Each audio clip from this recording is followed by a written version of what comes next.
Ons is nou besig om te kyk na die eerste 4 boeke in die Nuwe Testament, Matteus, Markus, Lukas en Johannes. Nou die probleem met hierdie boeke is, daar is soveel inhoud en soveel kos in hierdie boeke, dat dit my seker 'n jaar sal vat om alles in detail te doen, so ek probeer maar so vinnig moontlik net deur alles gaan, dat ons net kan sê ons het deur die 4 boeke ook gewerk. Nou, heel in die begin, by lesie 1 en 2 het ons al reeds gekyk na waar Jesus gebore was, waar hy gedoop was, sy versoeking in die woestyn en waar hy sy disippels geroep het, en dan na die laaste amper 7 lesse wat ons nou mee besig is, kyk ons na Jesus se bediening, die wonderwerke wat hy gedoen het en sy leringe. Nou, ons lees van die hele klompie mense waarmee Jesus 'n spesiale ontmoeting gehad het, wat deel was van Jesus se lewens, en in hierdie lesie wil ek hê ons moet kyk na 4 groepe mense, of dan ook net mense. Die eerste een is Jesus se disippels, tweedens na die fariseërs, derdens Johannes die Doper, en vierde na Maria, Martha en Lazarus. Nou, kom ons kyk nou eers na die disippels. Ons het reeds gekyk na Jesus se disippels, wie hulle was en wat hulle beroepe was voor hulle Jesus gevolg het. Jesus se disippels het 3 jaar saam met hom gestap en baie by hom geleer, maar daar was klomp plekke waar die disippels glad nie verstaan het nie. Jesus het gewoonlik die mense geleer met gelykenisse, en klomp keer lees jy waar die disippels na die tyd na Jesus toe gegaan het en vir hom gesê het, maar hulle het dit nie verstaan nie. Byvoorbeeld met die gelykenis van die onkruid, Matteus 13 vers 36. Nadat hy die skare weggestuur het, het Jesus huis toe gegaan, en sy disippels het na hom gekom en gesê, verklaar vir ons die gelykenis van die onkruid.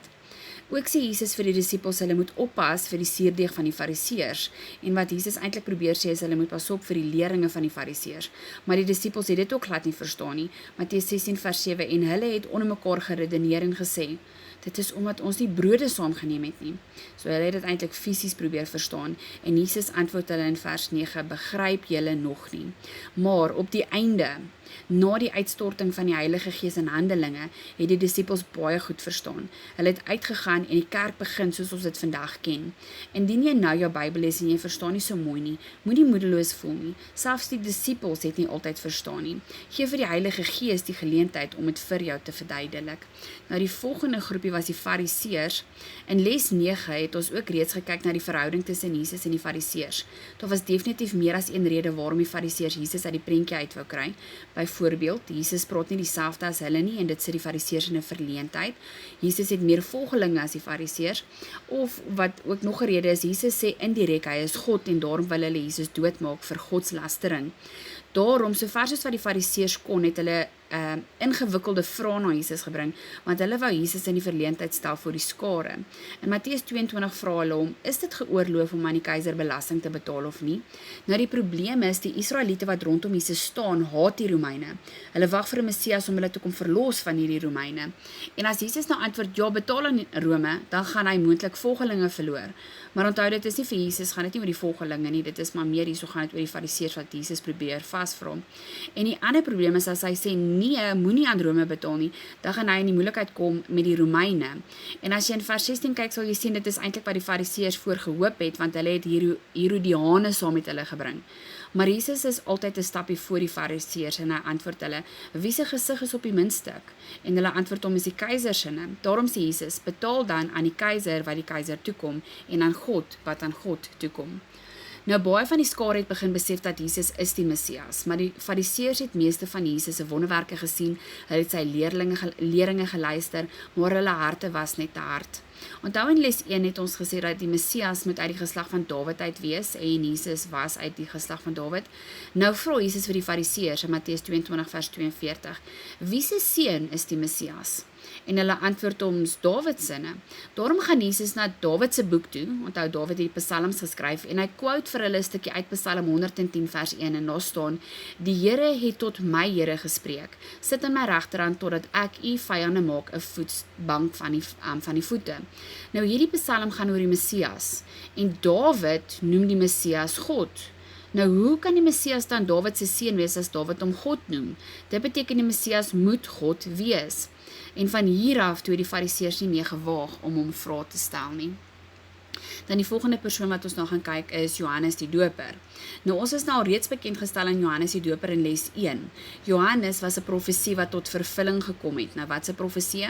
Byvoorbeeld in Jesaja 40 staan daar 'n stem van een wat roep, En Maleagi 3 vers 1 sien ons ook, daar staan, kyk, ek stuur my boodskapper wat die weg voor my sal uitbaan. So Johannes was die boodskapper wat voor Jesus moes gekom het en vir die mense gewys het wie is die Messias.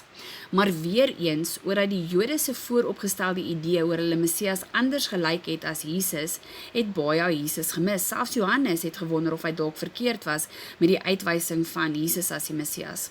Johannes was in die tronk gegooi omdat hy met koning Herodes geraas het. Koning Herodes het 'n verhouding gehad met sy broer se vrou, jy sien dit in Matteus 14 vers 3. Daarom, terwyl hy toe nou in die tronk sit, toe stuur Johannes van sy disippels na Jesus toe om te bevestig of Jesus werklik die Messias is. Matteus 11 vers 3 staan daar, is hy die een wat sou kom of moet ons 'n ander een verwag? En Jesus se antwoord was, gaan vertel vir Johannes wat julle alles sien, siekes wat gesond word, dooies wat opgewek word. So indirek sê Jesus eintlik, ek is die Messias. Gaan sê vir Johannes, hy was nie verkeerd nie. Nou Johannes was redelik bekend onder die mense. Sommiges het selfs gewonder of hy nie dalk die Messias was nie. Nadat Johannes se disippels by Jesus was, toe gebruik Jesus die geleentheid om vir die mense te bevestig dat Johannes is ook 'n vervulling van 'n ander profesie. Maleagi 4 vers 5 sê, kyk, ek stuur julle die profeet Elia voordat die groot en vreeslike dag van die Here aanbreek. Ook die profesie oor Johannes se lewe voor sy geboorte was in Lukas 1 vers 17 en hy sal voor hom uitgaan in die gees en in die krag van Elia. Maar weer eens, die Jode het gewag vir die werklike Elia om terug te kom. Onthou, Elia het nie doodgegaan in die Ou Testament nie en die Jode wag vir Elia om terug te kom, dan weet hulle daarna kom die Messias. Hierso sê ek weer eens hulle vooropgestelde idees van Elia stem nie ooreen met die Elia wat nou in hulle tyd is nie. Nou staan Johannes voor hulle, nie Elia nie, maar Jesus sê vir die skare in Matteus 11 vers 14, hy is Elia wat sou kom. Nou Herodes se vrou wou baie graag vir Johannes doodgemaak het, maar hy was bang, Herodes was bang vir die skare en hy het geweet Johannes is 'n regverdige man. Herodes het selfs soms vir Johannes gesit en luister. Dit staan in Matteus 14 vers 5. En hoewel hy hom wou doodmaak, het hy die skare gevrees omdat hulle hom vir 'n profeet gehou het. Maar gedurende 'n koninklike partytjie het Herodes sy broer se vrou se dogter voor hom gesien dans verleidelik. Daarom sê hy toe vir die jong dame, hy sal vir haar enige ietsie gee. Sy moet net sê wat sy soek. En in vers 8 sien ons, nadat sy deur haar moeder aangehits was, toe vra sy vir die hoof van Johannes. En dit is toe nou hoe Johannes dood gegaan het. Net soos wat ons in ons tyd ook dinge dophou en ons wag byvoorbeeld vir die bou van die derde tempel, so het die mense in Jesus se tyd ook gewag vir sekere tekens. En een van die tekens was Elia moet terugkom. In Matteus 17 gaan Jesus op 'n hoë berg en hy neem Petrus, Jakobus en Johannes saam met hom. Vers 2 staan daar, en hy, dis nou Jesus, het voor hulle van gedaante verander en sy aangesig het geblink soos die son en sy klere het wit geword soos die lig. Vers 3 sê, en kyk, daar verskyn aan hulle Moses en Elia in gesprek met Jesus. Nou Jesus laat weet die 3 disippels om vir niemand hierdie gesig te vertel nie. Eers nadat Jesus uit die dood uit opgestaan het, mag hulle hierdie storie vir mense vertel. Maar die disippels wil toe weet, maar waar is die teken van Elia wat almal voorwag? En Jesus antwoord hulle in vers 11, dis waar, Elia kom eers en sal alles herstel, maar ek sê vir julle dat Elia al gekom het. En hulle het hom nie erken nie, maar aan hom alles gedoen wat hulle wou. Dink nou, ons het nou net gesien dat hulle het sommer sy kop afgekap. So sal die seun van die mens ook deur hulle lei. Toe verstaan die disippels dat hy met hulle van Johannes die doper gespreek het. Dink nou, hierso staan Jesus op die berg, saam met Elia en Moses, en die 3 disippels is dan nou die eyewitnesses wat dit beleef. En hier sê ek, die werklike Elia het wel werklik nou hierso aan Jesus verskyn. En Moses wat die wet verteenwoordig, en Elia wat die profete verteenwoordig. Nou waaroor het hierdie 3 gepraat? Lukas 9 vers 31 sê, hulle het in heerlikheid verskyn en van sy uitgang gespreek wat hy in Jerusalem sou volbring. Nou terwyl hierdie 3 in 'n wolk is op die berg, kom daar 'n stem uit die hemel uit wat sê, dit is my geliefde seun in wie ek 'n welbehae het, luister na hom. Dis asof God vir die wet en vir die profete sê, hulle tyd is nou verby, dit is nou Jesus se tyd. En hierso het ek 2 versies ingesit wat dit ook bevestig. Matteus 5 vers 17 staan, sê Jesus, moenie dink dat ek het gekom om die wet of die profete te ontbind nie. Ek het nie gekom om te ontbind nie, maar om te vervul. Matteus 11 vers 13 staan daar ook, want al die profete en die wet het tot op Johannes geprofeteer. So hierso staan Jesus saam met Moses wat die wet verteenwoordig en Elia wat die profete verteenwoordig, en hierdie twee versies sê ook dat ja, die mense het tot nou toe die wet gevolg en tot nou toe die profete gevolg, maar God se seun is nou self op die aarde. Nou wat beteken hierdie gees van Elia wat Johannes dan nou verteenwoordig het? Lukas 1 vers 17 staan daar, en hy sal voor hom uitgaan in die gees en in die krag van Elia, om die harte van die vaders terug te bring tot die kinders en die ongehoorsaames tot die gesindheid van die regverdiges, om vir die Here 'n toegeruste volk te berei.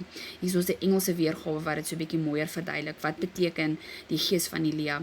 He will change parents' attitudes towards their children. He will change disobedient people so that they will accept the wisdom of those who have God's approval. In this way, he will prepare the people for their Lord. En dit is wat Johannes die Doper gedoen het. Hy het mos ook gepreek, bekeer julle. Nou soos by die laaste ene, dis nou Maria. Nou in die evangelies lees ons ook van vroue wat deel was van Jesus se volgelinge. Een van hierdie vroue was Maria Magdalena. Lukas 8 vers 2 sien ons dat Jesus het 7 duiwels uit haar uitgedryf. Nou wie van julle het 'n vreeslike sondige verlede? 'n verlede wat jou soms kom hond? As jy daaraan dink, dan voel jy soos 'n stuk gemors. Nou Maria was 'n vrou met 'n verlede. Johannes 8 vers 3 staan, en die skrifgeleerders en die fariseërs het 'n vrou wat in egbreek betrap was na Jesus gebring, want hulle wou weer eens Jesus uitvang. Onthou, Jesus praat baie anders as wat die Israeliete gewoond was. Dit klink soms asof hy glad nie eers in Moses se wette glo nie. So as die fariseërs vir die skare kan wys dat Jesus volg nie as hulle grootste geskrifte nie, Moses se wet nie, dan kan hulle Jesus as vals aankla. Nou volgens Moses se wet moet 'n vrou wat egbreek pleeg gestenig word. Dit staan in Deuteronomium 22 en dis die waarheid. Maar onthou in les 9 waar ons gekyk het na die fariseërs, hulle is so gefokus op die wet as net 'n stel reëls dat hulle nie die rede vir die wet verstaan nie. Hulle het geen hart vir die mense se welstand nie. Dalk die mooi ding sou gewees het om 'n pad saam met hierdie vrou te loop. Uitvind waarom spring sy van man na man, waarom sien sy haarself nie as waardevol nie. Nou Jesus antwoord hulle in vers 7, laat die een van julle wat sonder sonde is, die eerste klip op haar gooi. En dit is so die waarheid. Hierdie vrou is nie die enigste een met sonde in haar lewe nie. Sy het dalk sonde wat maklik gesien kan word, maar almal van ons sukkel met iets. Almal wat die vrou toe wou stenig, het toe een vir een dit besef en omgedraai. Nou dink net as God jou ten volle vergewe het van jou sondige verlede. Hy beloof in Psalm 103 vers 12, so ver as die ooste verwyder is van die weste, so ver verwyder hy ons oortredinge van ons. Nou dink net hoe baie is ons Jesus en God verskuldig. Maria het dieselfde gevoel. Jesus het vir haar lewe teruggegee. Hy het haar dignity vir haar teruggegee. Hy het haar raak gesien terwyl die wêreld haar slegte besluite raak gesien het. Sy het niks om vir Jesus in ruil daarvoor te gee nie. In Matteus 26 en Lukas 7 lees ons waar Jesus aan tafel was saam met Simon. Maria het ingekom, Jesus se voete gewas met haar trane, dit droog gemaak met haar hare en 'n fles met baie kosbare salf op Jesus se hoof uitgegooi. Sy het haar mees waardevolste besitting wat sy het aan Jesus gegee, want sy skuld hom meer was as wat sy ooit vir hom kan gee. Nou die disippels het nie verstaan nie en gedink dit is 'n mors van olie wat eerder beter gebruik kon geword het soos om vir die arme mense te gee. Maar Jesus antwoord hulle in Matteus 26 vers 12, sy het hierdie salf op my liggaam uitgegooi met die oog op my begrafnis. Maria, wat 'n persoonlike ontmoeting met Jesus gehad het, wat nooit weer dieselfde kon wees nie, nadat sy voor Jesus gebring is nie, sy verstaan meer as die disippels. Sy verstaan Jesus het alles gegee vir haar. Ons moet verstaan, Jesus het alles vir jou gegee op die kruis. Ons het niks om vir hom terug te gee nie. Daarom eer ons hom met ons lewens. Dit is al wat ons het om vir hom te gee. Nou hierdie selfde Maria het 'n broer gehad, Lazarus, en 'n suster, Martha. Ons lees dat hierdie was 'n familie waar Jesus geëet het. Ook lees jy dit was 'n familie wat Jesus lief gehad het. Nou as jy aan jou eie lewe dink, hoeveel keer skeep ons verhouding met Jesus af, want ons is net te besig en ons is net te moeg. Uit Martha en Maria se lewe kan ons ook 'n baie belangrike les leer. In Lukas 10 gaan eet Jesus by Martha en Maria se huis. En as 'n mens die hostess hardloop mens die hele tyd rond om seker te maak alles hardloop mooi en al die gaste is gelukkig. Nou Martha het hierdie werk op haar skouers geneem en haar suster Maria het die hele tyd by Jesus se voete gesit en na sy woorde geluister. Daarom het Martha na Jesus gegaan en gesê in Lukas 10 vers 40: Here, gee U nie om dat my suster my alleen laat bedien nie, sê dan vir haar dat sy met my help. Nou ek kan 100% Martha se hart verstaan. Iemand moet koffie maak, iemand moet skottelgoed was, iemand moet seker maak die huis is skoon. Martha doen alles en Maria sit net. Nou elke keer as ek hierdie stukkie lees, besef ek is 'n Martha. En ek weet daar is niks meer fout om seker te maak alles is reg vir die gaste nie, maar ons gaan moet sit en rustig raak. Ons gaan moet alle verantwoordelikhede van ons lewens op sy sit, want daai verantwoordelikhede gaan altyd daar wees. Inteendeel, dit gaan net al hoe meer word elke dag. En dan op die einde vergeet ons van ons verhouding met Jesus. En dis nie asprissie, ons is net oorlaai. Jesus antwoord Martha en hy sê vir haar: Martha, Martha, jy is besorgd en verontrus oor baie dinge, maar een ding is nodig. En Maria het die goeie deel uitgekies wat van haar af nie weggeneem sal word nie. Onthou, ons het Jesus nodig om te lewe. Ons het nie die lewe nodig vir Jesus nie. Somstyds is ons so besig met die dinge van God dat ons die God van die dinge mis. As jy jouself raak sien in Martha, kom ons probeer ons daaglikse take bietjie eenkant sit en by Jesus uitkom. En dan die laaste storie wat ons nog gaan kyk is dan nou Maria en Martha se broer Lazarus. Nou baie keer lyk ons situasie waarin ons sit heeltemal dood. Dink byvoorbeeld as jy agterraak op jou rekeninge. Later is dit so ver agter 'n mens het nie 'n klou wat om te doen om dit op te vang nie. 'n Mens bid al van die begin af, maar dit voel asof God net nie deurkom nie. Nou soms los God die situasie om eers dood te lyk voordat hy inspring. Kyk met die lewe van Abraham ook. Abraham het die belofte gekry dat hy die vader gaan wees van baie nasies, maar hy en sy vrou is toe al so oud, hulle kon nie eers meer fisies kinders kry nie. Nou hoekom wag God soms tot op die einde? Dit is dan wanneer ons weet, dit kon net God gewees het wat hierdie situasie kan omkeer. Johannes 11 sien ons Lazarus was op sy doodsbed en die susters stuur 'n boodskap na Jesus. En Jesus se antwoord was in Johannes 11 vers 4: hierdie siekte is nie tot die dood toe nie, maar tot die heerlikheid van God, sodat die Seun van God daardeur verheerlik kan word. Nou as jy hoor iemand wat jy baie lief is besig om dood te gaan, dan los jy alles waarmee jy besig is en jy gaan na hom of haar. In vers 6 sien ons dat Jesus het eers 2 dae vertoef. Eers toe Lazarus dood was, het hy en sy disippels Judea toe gegaan waar Lazarus was. Nou as Jesus vroeër gegaan het Jesus hom definitief genees, maar wat is 'n groter wonderwerk? Genesing of uit die dood uit opstaan? Nou Jesus het Lazarus se dood gebruik om vir die mense God se heerlikheid te wys. Dat niemand anders die eer kon kry nie, net God. Want menslik is dit onmoontlik.